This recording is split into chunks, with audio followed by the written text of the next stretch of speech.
Hello everyone, in this video we're going to show you a strategy that uses the moving average and the ADX indicator. Let's start by looking at the entry and exit rules. We enter a long position when the fast EMA crosses above the slow EMA and the ADX crosses above 25. Exits are handled entirely by our risk management system. In the strategy config, we've named our strategy EMA Cross ADX strategy. The risk settings are as follows. Take profit is set to 0.25, stop loss is set to 0.10, and the holding period is 40 days. Now let's configure the indicators. We begin with the exponential moving averages. We're using the close prices input, and we've set 2 periods, 20 for the fast EMA and 50 for the slow EMA. The color and chart options are used for customizing the interactive dashboard. Next up is the ADX indicator. This takes in high, low, and close prices, and we've set the period to 14. Our historical market data is pulled from Yahoo Finance, and we've enabled the creation of the interactive dashboard.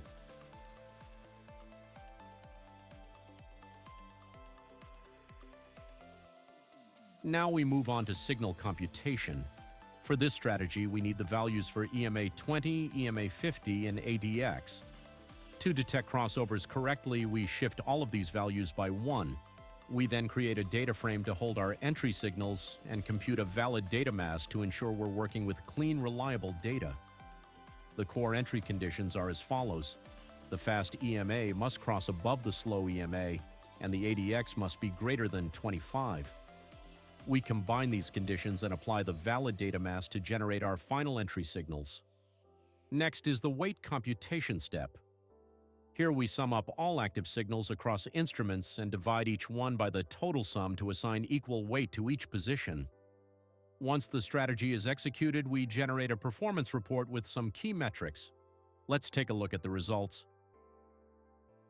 Cumulative returns, 8.5%. Sharpe Ratio, 0.16. When compared to the S&P 500, the strategy performed significantly worse overall.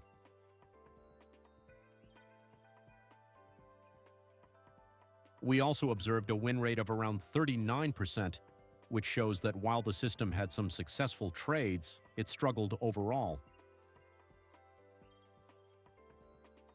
Looking at the dashboard, the strategy's performance was quite poor across most instruments. Target ticker TGT delivered the best result with a 20.3% gain.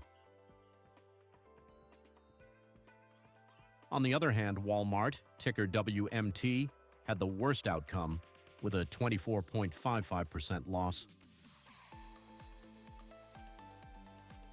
Thank you for watching, and as always, fruitful trading.